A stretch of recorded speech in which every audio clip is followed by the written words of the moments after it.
시청자 여러분 안녕하십니까? VOA 뉴스투데이 시작합니다. 죽음의 백조로 불리는 미국 공군의 B-1B 랜서 전략폭격기가 괌에 전진 배치된 사실을 미국 국방부가 확인했는데 실제로 괌 기지에 대기하고 있는 B-1B의 모습이 민간 위성 사진에 포착됐습니다. 과거 북한 핵실험 직후 북한 동해상 공역을 비행한 것으로 알려진 B-1B가 북한의 7차 핵실험 가능성이 제기되는 이번 상황에서는 어떤 역할을 할지 주목됩니다. 첫 소식 함지하 기자가 보도합니다. 괌 앤더슨 공군 기지를 촬영한 21자 플래닛랩스의 위성 사진입니다. 앤더슨 기지 동쪽 지대의 활주로와 유도로 사이 야외 계류장에 항공기 4대가 보입니다. 나흘 전 16일자 위성 사진에서는 없었지만 이날 일제히 등장했는데 B-1B 랜서의 두텁고 긴 동체와 긴 날개에 윤곽이 드러납니다. 죽음의 백조라 불리는 B-1B 랜서 폭격기는 미국 공군의 스텔스 장거리 전략 폭격기로 최대 속도는 마하 1.25에 이르러 괌에서 한반도까지 2시간이면 도착해 작전을 펼칠 수 있습니다. B-52, B-2와 함께 미국의 3대 전략 폭격기 중 하나인 B-1B 랜서는 현재 핵폭탄을 탑재하지는 않지만 2,000파운드의 합동 정밀 직격탄 24발과 500파운드의 재래식 폭탄 84발, 공대지 정밀 유도 폭탄 20에서 30발 등 최대 56톤의 폭탄 탑재가 가능합니다.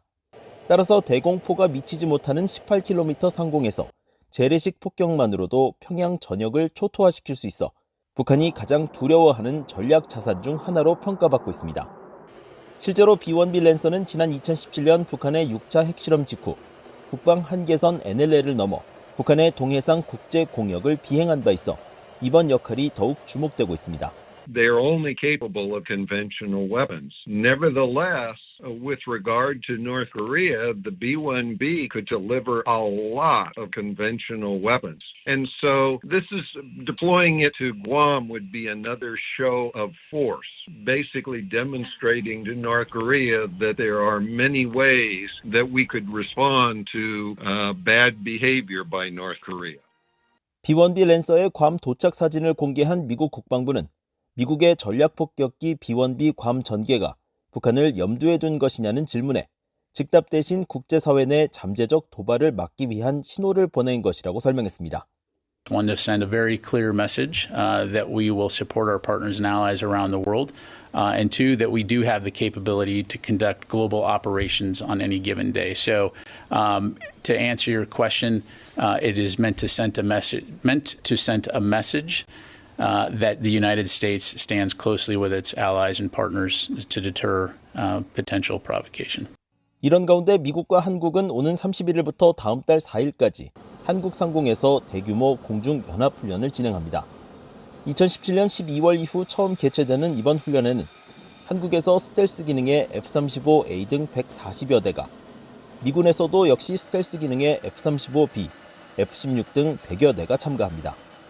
VOA 뉴스 함지하입니다. 데이비드 올브라이트 과학국제안보연구소 소장은 최근 북한 풍계리 핵실험장 3번 갱도에 동향이 없고 또 4번 갱도 입구 공사가 중단돼 핵실험 준비를 마친 것으로 분석된다는 CSIS의 보고서 내용과 관련해 북한이 핵실험 준비를 마쳤다는 미한 정보기관의 평가와 일치한다고 밝혔습니다. 올브라이트 소장은 21일 관련 사안에 대한 VOA의 질문에 이같이 밝히고 특히 최근 잇따른 북한의 군사 도발 등으로 강화된 미한 동맹의 움직임과 중국 공산당 당대회 폐막은 북한에게 핵실험에 대한 기술적 준비 이상의 것을 할 수 있게 할 것이라고 분석했습니다. 국제원자력기구 IAEA 사무차장을 지낸 올리 하이노넨 스팀슨 센터 특별연구원도 이날 VOA에 북한의 7차 핵실험은 이제 북한 당국의 정치적 결정에 달렸다고 지적했습니다. 이어 북한의 이번 핵실험은 연쇄적으로 이루어질 가능성이 높다면서 전술핵과 중거리, 대륙간 탄도미사일 등을 보유한 북한이 핵탄두 소형화 등 핵무기 프로그램의 여건을 충족시키기 위해 여러 차례 핵실험에 나설 수 있다고 진단했습니다. 한국의 다연장 로켓 천무가 나토 동부전선에 배치될 예정인 가운데 북대서양 조약기구 나토는 한국과 함께 공통의 안보 도전에 맞서기로 했다는 점을 거듭 강조했습니다. 나토 회원국인 폴란드가 구입하기로 한 한국의 다연장 로켓을 동부 전선에 배치해 러시아의 공격을 막는 데 사용하겠다고 밝힌 데 따른 나토의 입장입니다. 박승혁 기자입니다. 북대서양 조약기구 나토는 한국 무기가 폴란드에 수출돼 나토의 동부 전선 방어에 투입되는 데 대한 의견을 묻는 VOA의 질문에 한국과의 관계 강화 입장을 밝혔습니다. 나토 관계자는 20일 VOA에 보낸 답변을 통해 나토와 한국은 사이버 방어와 핵 비확산을 비롯해 대테러전 등 공통 안보 도전에 대응하는 관계를 발전시키는 데 헌신하기로 했다고 밝혔습니다. 그러면서 옌스 스톨텐베르크 나토 사무총장이 앞서 러시아와 중국의 위협에 맞서 인도태평양 국가들과의 협력을 여러 차례 강조한 발언을 언급했습니다. 스톨텐베르그 나토 사무총장은 우리는 잔인한 폭력 대신 규칙에 기반한 국제질서, 규범과 가치에 근거한 국제체제를 보존하기 위해 파트너들과 계속 함께해야 하고 따라서 나토는 인도태평양 파트너들과 협력을 더욱 강화할 것이라고 밝혔다는 것입니다. 나토 관계자는 또 나토가 지난달 한국 대표부 설립을 승인했다는 점도 다시 강조하면서 이것은 나토와 한국 간의 강력한 협력 관계에 중요한 진일보라고 설명했습니다. 나토는 지난달 나토 본부가 있는 벨기에 브뤼셀의 한국 대사관을 나토 대표부로 공식 지정했습니다. 앞서 나토 회원국인 폴란드는 우크라이나를 침략해 전쟁을 벌이고 있는 잠재적 적성국 러시아의 위협에 맞서기 위해 최근 잇따라 한국산 무기와 방어 체계를 도입하고 있습니다. 폴란드는 지난 7월 한국 방산 기업들과 K2 전차, K9 자주포, A50 경공격기 등에 대한 수입 계약을 맺었고 지난 19일에는 마리우시 부아시차크 폴란드 국방장관이 한국산 다연장 로켓 천무 구매 조건 등을 담은 폴란드 군비청과 한국 방산기업 한화 디펜스 간의 기본 계약을 승인했습니다. 이에 따라 폴란드는 약 60억 달러에 달하는 천무 288문을 인도받으며 이미 한국에 선주문한 하이마스 로켓 200문과 함께 동부 전선에 투입할 것으로 알려졌습니다. 한국판 하이마스라 불리는 천무는 사거리 최대 80km에 달하는 다연장 로켓으로 최근 우크라이나 전장에서 러시아군에 타격을 입히고 있는 미국산 고속 기동 포병 로켓 시스템 일명 하이마스와 비슷하면서도 더 강력하다는 평가를 받습니다. 하이마스는 227mm 로켓 6발을 탑재할 수 있지만 천무는 12발을 탑재해 하이마스의 2배 화력을 갖고 있습니다.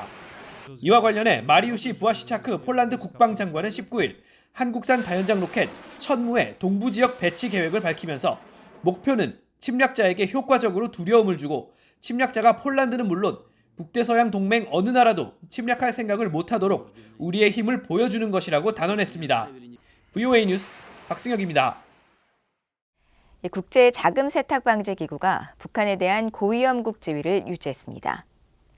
국제 자금 세탁 방제 기구 FATF는 20일부터 이틀 동안 열린 총회 결과 발표문을 통해 북한과 이란을 돈 세탁과 테러 자금 방지 노력 관련 위험 등급에서 최고 수준인 대응 조치를 요하는 고위험 국가를 유지한다고 밝혔습니다.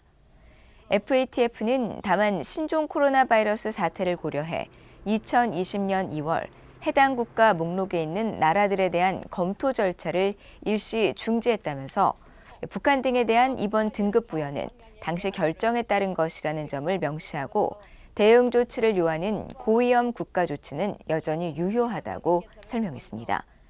국제자금 세탁 방지기구는 지난 2011년 주의 조치국이던 북한을 고위험 국가로 상향 조정한 뒤 11년째 유지하고 있습니다.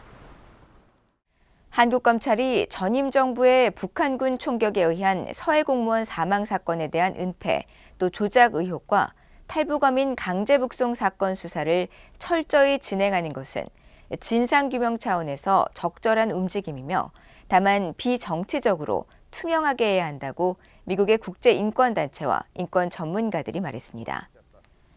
세계 100여 개 국가의 인권 상황을 감시하는 국제인권단체 휴먼라이츠워치의 필 로버트슨 아시아 담당 부국장은 21일 BOA에 보낸 성명에서 한국 해양수산부 공무원 사건 정보 삭제 지시 등의 혐의를 받는 서욱 전 국방부 장관과 김홍희 전 해양경찰청장이 구속된 것과 관련해 한국 정부는 이들이 어떤 증거가 있는지 분명히 밝히고 해수부 공무원에게 실제로 무슨 일이 일어났는지 모든 것을 공개해야 한다고 밝혔습니다.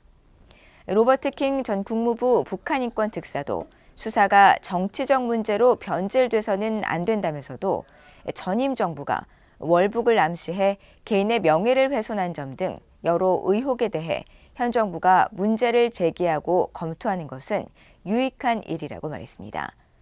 워싱턴의 민간단체인 북한인권위원회의 그레그 스칼루트 사무총장은 북한군의 서해 공무원 피격과 문재인 정부의 탈북어민 강제 북송 사건 모두 불투명하고 은폐 의혹도 있었던 만큼 진상조사가 필요하다며 그러나 기소 등 처벌은 정치적 판단이 아닌 사실에 근거한 법적 판단이 되길 바란다고 밝혔습니다.